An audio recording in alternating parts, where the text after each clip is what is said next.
Sir के यहाँ हम बिना फीस दिए पढ़ते हैं, तू कितना बड़ा मास्टर हो गई लो। जब तक जिंदा रहेंगे हमेशा आपके साथ खड़े रहेंगे। जिस दिन आपका साथ छोड़ दिए समझ जाना कि ऊपर वाला ने हमें उठा लिया है। कभी भी हिम्मत नहीं हारिएगा। सबसे मजबूत इंसान कौन होता है? जिसका सपना टूट गया हो, जिसका दिल टूट गया हो, जिसके अपने छोड़ दिए हो, जिसका शरीर जवाब दे रहा हो, लेकिन फिर भी वो मुस्कुरा के कहे मैं ठीक हूं। आप अपने आप को कभी कमजोर होने मत दीजिएगा। आपके अंदर वो साहस है। ज्वालामुखी कई टाइप के होते हैं। हम लोग जब पढ़ाते हैं भूगोल में तो ज्वालामुखी पढ़ाया जाता है, उसमें कई टाइप के ज्वालामुखी होते हैं। उसमें एक ज्वालामुखी होता है सुषुप्त ज्वालामुखी, जो सोया हुआ रहता है। आप सब सुषुप्त ज्वालामुखी हैं, सोए हुए। एक दिन जिस दिन ये विस्फोट करेगा ना, पूरी दुनिया देखते रह जाएगी आप लोग को। आप सब लोगों को ये जिम्मेदारी है। जिन लोगों की पढ़ने की उम्र है वो पढ़ेंगे। जो अभिभावक हैं अपने बच्चों को पढ़ाते रहेंगे। याद रखिएगा, अगर आप 1 साल में बदलाव चाहते हैं तो धान की खेती कीजिए। अगर आप चाहते हैं 10 साल में बदलाव दिखे, शीशम का पेड़ लगा दीजिए। लेकिन अगर आप चाहते हैं कि सदियों सदियों आपका इतिहास स्वर्णिम अक्षर से लिखा जाए, तो अपने बच्चों को शिक्षा दीजिए। क्योंकि शिक्षा उस शेरनी का दूध है जिसने पिया वो दहाड़ा है। आपकी दहाड़ पूरी दुनिया सुनेगी और आपको सुनाना है उनको अपनी दहाड़। आप जैसे भी हैं, आप अपने आप में पूरी तरह से संपूर्ण हैं। आप कभी भी किसी से तुलना मत कीजिए, क्योंकि आप जैसे हैं वैसे ही सही हैं। क्योंकि जो कीमत ओरिजिनल की होती है वो डुप्लीकेट की कभी नहीं हो सकती है। आप ओरिजिनल हैं। कभी भी अपने आप को दूसरों से कम मत आकिएगा। आप में अंदर वो सहने की क्षमता है जो हम लोगों में नहीं है। इसीलिए भगवान आपकी परीक्षा ले रहा है। रेस में एक जब घोड़े को उसका मालिक जो उस घोड़सवार के पीठ पर बैठा रहता है उसको बहुत मारता है, बहुत तकलीफ देता है। उस घोड़े को नहीं समझ में आता है कि हमें मार क्यों रहा है, लेकिन हकीकत में वह उस घोड़े को जिताना चाहता है। तो भगवान भी जब आपको तकलीफ देना तो समझ जाइएगा कि आपका मालिक आपको जिताना चाह रहा है। और हिम्मत नहीं हारिएगा, क्योंकि कभी कभी गुस्से की आखिरी चाबी भी पूरा ताला खोल देती है। कभी हिम्मत नहीं हारना है आप सब लोगों को। आप लोगों अभी आप लोग की बातों को नहीं सुन रहा होगा। बहुत सारी समस्याओं को आप लोग सामना करते होंगे। उन सभी लोगों से कहिएगा अभी आप कांच हैं इसलिए चुभ रहे हैं। जिस दिन आईना बनेंगे पूरी दुनिया देखेगी आपको, और आप सब लोग को बनना है आईना। हमेशा हम लोग आपके साथ खड़े रहेंगे। अपने बच्चों को कभी भी पढ़ने से पीछे मत खींचिएगा। लोगों के अंदर एक भावना बैठ गई है कि दिव्यांग कुछ नहीं कर सकते। अरे एक बार मौका तो देके देखो इनको। पैरा ओलंपिक में सबसे ज्यादा भारत के लिए मेडल किसने लाया? दिव्यांगों ने लाया। आप इसको करके दिखाएंगे, ये आपका अधिकार है और इसे छीन लीजिए। दुनिया में अधिकार कभी मांगने से नहीं मिला है, इसे छीनना पड़ता है। चाहे आजादी हो या अधिकार, उसे छीनना पड़ेगा। आप उसे छीनिए, हम आपके साथ खड़े हैं यहाँ पर। आप सब लोग कभी भी निराश नहीं होइएगा। हमेशा इस ऐसे प्रोग्राम में ऐसे जगहों पे जाते रहेंगे, अपने बच्चों को भेजते रहेंगे। आने वाली पीढ़ियों के लिए आप मिसाल बन के उभरिए, ताकि दुनिया देखे कि जिससे ऊपर वाले ने अन्याय किया उसने साबित कर दिया कि वो किसी से कम नहीं है। आप किसी से कम नहीं हैं। हमेशा इस चीज को याद रखिएगा, आप कभी भी किसी से कम नहीं हैं। दिव्यांग लोगों के साथ समस्या ये हो जाती है कि लोग उनसे जुड़ना नहीं चाहते हैं। समाज उससे कटा हुआ रहता है, इसलिए उनके अंदर ऐसी फीलिंग आ जाती है कि हम असहाय हैं। वो बेचारे लोग उनसे प्यार से नहीं बोल पाते हैं। तो आप लोग समाज के मुख्य धारा में जुड़िए। आप लोग को अपनी भाषा के थ्रू, अपनी समझदारी से उन लोगों को अपनी समस्याओं को समझाना है। भाषा का ज्ञान जिसको हो गया कि बोलना कैसे, ये बहुत बड़ी चीज हो जाती है। देखिए, हम 3 साल में सीख जाते हैं कि बोलना कैसे है, लेकिन जीवन भर लगा देते हैं ये सीखने में कि बोलना क्या है। याद रखिएगा, आपके अंदर ये आनी चाहिए। बेचारा हमारे पास जो दिव्यांग आते हैं पढ़ने के लिए, मेरा क्लास 5 तल्ला पर चढ़ता है और दिव्यांग लोग सीढ़ी लेकर उस 5 तल्ला पे चढ़ जाते हैं और हमसे पहले चढ़ जाते हैं।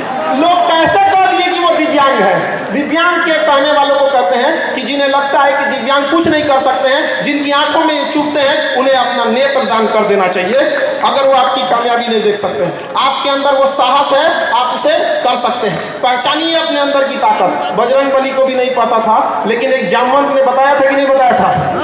उसके बाद लंका लगा दिए थे कि नहीं लगा दिए थे? याद रखिए, आप लोग को भी अपनी ताकत को पहचानना पड़ेगा। और अपनी बातों को किस तरह से रखना है, आराम से रखना है। देखिए समाज में जब बारिश होती है तो हम सब बारिश नहीं रोक सकते हैं, हम छाता लगाते हैं, बारिश तो नहीं रुक सकता है। तो समाज अगर आप लोगों को स्वीकार नहीं कर रहा है तो अपनी बातों को सहजता से उन्हें पहुंचाइए कि हाँ हमारे साथ अन्याय हुआ है, अगर आप भी हमारा साथ नहीं देंगे तो हम मोहताज नहीं हैं, पढ़ लिख कर हम छीन लेंगे रोटी कपड़ा मकान, लेकिन हमको शिक्षा हर हाल में चाहिए और शिक्षा से कभी वंचित नहीं रहिएगा आप लोग। हाँ थोड़ा सा हम ये जरूर कहेंगे कि अपनी बातों को किस तरह से रखना है, इसको थोड़ा सा समझदारी से कि कैसे प्रभावी ढंग से रखा जा सकता है। लफ्ज़ों की हिफाजत, हमारी जुबान की हिफाजत अपने धन दौलत से ज़्यादा करनी चाहिए, क्योंकि जीभ ही एक ऐसी जगह है जहाँ पर अमृत और जहर दोनों रहता है। यही इसलिए इस व्यक्ति को हमेशा नियंत्रण रखना चाहिए। और शिक्षा में हर जगह पे अपने जहाँ पे भी लोग जुटे हैं, गांव में भी, अगर समाज आपको एक मुख्य धारा में नहीं जुड़ रहा है तो अपना ग्रुप बना के पढ़ाई कीजिए। हम लोग भी जब पढ़ते थे तो उतना पैसे नहीं थे हम लोग के पास, तो सैटरडे संडे के दिन जिनके पास किताबें रहती थी उनसे किताब लेके आते थे और 4-5 दोस्त मिलके एक एक चैप्टर को लिख देते थे। 2 दिन में वो किताब को अपने से एक एक चैप्टर कोई वो लिख दिया कोई ये लिख दिया, लिख के कंप्लीट कर लेते थे।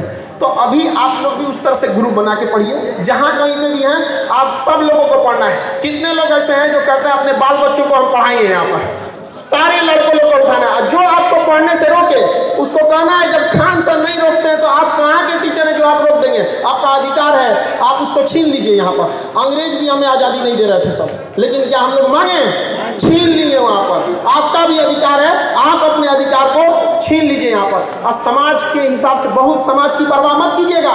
ये समाज ऐसा है कि जो गांव के छोटे डॉक्टर होते हैं उनको समाज झोला छाप कहता है। अरे इन समाज के लोगों को कहते हैं कि जिन्हें आप झोला छाप डॉक्टर कहते हैं ना, भारत के 80% मरीजों का इलाज वही करते हैं। ये अमीरों के लिए बने हैं जो बड़े बड़े अट्टालिकाओं में जो डॉक्टर बैठे रहते हैं। तो जब समाज उन लोगों को नहीं छोड़ा तो आपको क्या छोड़ेगा। लेकिन समाज की परवाह नहीं करना है। समाज क्या सोचेगी ये भी अगर हम ही लोग सोचने लगे तो फिर समाज क्या सोचेगा, है कि नहीं। हम तो सोचने दीजिए, तुम जो सोचना है तुम सोचते रहो, हमें जो करना है हम करके दिखाएंगे। देखिए हमेशा जिंदगी एक रेस है, रेस चाहे घोड़े की हो, रेस चाहे गाड़ी की हो, चाहे रेस जिंदगी की हो, जीतेगा वही जो समय समय पर अपना गियर बदलते रहता है। तो गियर बदलते रहिएगा, जहां जरूरत 1 नंबर का 1 नंबर, अब प्रेम से ना मांगे तो टॉप गियर लगा कर रोक देंगे, लेकिन आगे बढ़ने से कोई नहीं रोक सकता है। अगर रास्ते में गड्ढा आए तो छलांग लगाना सीखिए, छलांग लगाना सीखिए उसको, लेकिन कभी भी मंजिल से पीछे मत हटिए। यहाँ पर कभी भी किसी चीज को, जो विद्यार्थी हैं उन सबको यही कहना चाहिए कि किसी चीज को कल के लिए मत टालिए। जिसने कहा कल दिन गया कल, जिसने कहा परसों बीत गए बरसों, जिसने कहा आज उसी ने किया राज। आज से आप सब लोगों को आगे बढ़ते रहना है। और शिक्षा कभी गरीबी वगैरह आपका रास्ता नहीं रोक सकती है। जब हम पटना आए थे तो हमारे पास बहुत सारा विडम्बनाएं हुई, मेरे साथ भी कई लोगों ने छल कपट भी किया यहाँ पर। तो मेरे पास केवल 40 रुपए बचे थे। तो जब 40 रुपए लेकर खान सर बन सकते हैं तो आप में से भी कोई बैठा है जो नेक्स्ट खान सर बनेगा। यहाँ पर अपना हिम्मत कभी नहीं हारते रहना है। हम एक चीज जरूर कहना चाहेंगे कि हम आप लोगों से एक पहली बार ये बात हम सबके सामने रखने जा रहे हैं। हमारी दिली इच्छा है, हमारी हार्दिक इच्छा है कि चंद्रमा पर पांव अगर किसी दिव्यांग का पड़े तो वह भारत से गया हो दिव्यांग। क्या यह मेरा सपना पूरा होगा कि नहीं होगा? बिल्कुल पूरा होगा। पूरी दुनिया देखेगी कि अगर चंद्रमा पर पहला दिव्यांग का पांव पड़ा तो कहां से गया था? भारत से गया। इसलिए आप लोग को हमेशा निरंतर आगे बढ़ते रहना है। कभी भी याद रखेंगे, किसी के सामने बहुत ज्यादा हाथ भी फैलाने की जरूरत नहीं है।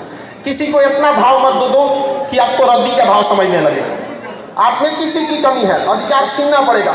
और हम यहाँ जरूर सरकार से भी एक बात मांग करना चाहेंगे कि अब तक महिला आयोग है, SC/ST आयोग है, अल्पसंख्यक आयोग है, दिव्यांग आयोग कब बनेगा? दिव्यांग अपनी बात कहाँ करेंगे?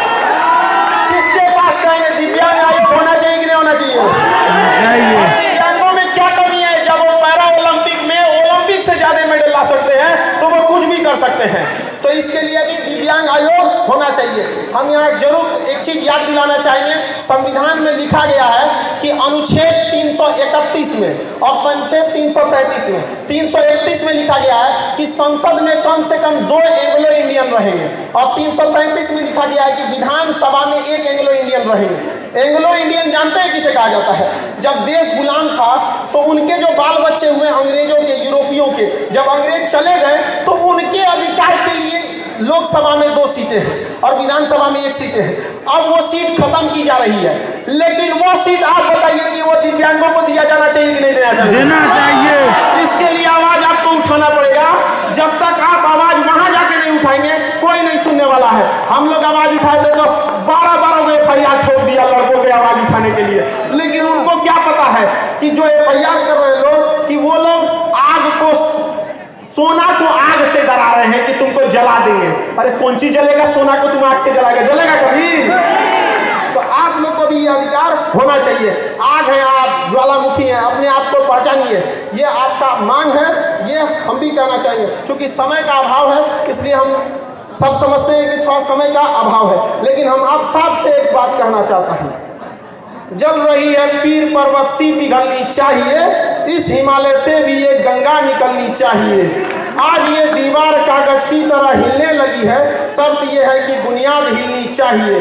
हर गली में, हर सड़क पर, हर नगर में, हर गांव में हाथ लहराते हुए हर लाश चलनी चाहिए। सिर्फ हंगामा खड़ा करना हमारा मकसद नहीं, सारी कोशिश ये है कि सूरत बदलनी चाहिए। मेरे सीने में ना सही, तेरे सीने में ही सही, हो कहीं भी आग लेकिन आग जलनी चाहिए। आप सब अपनी आवाज को बुलंद करेंगे, भारत माता की जय, भारत माता की जय।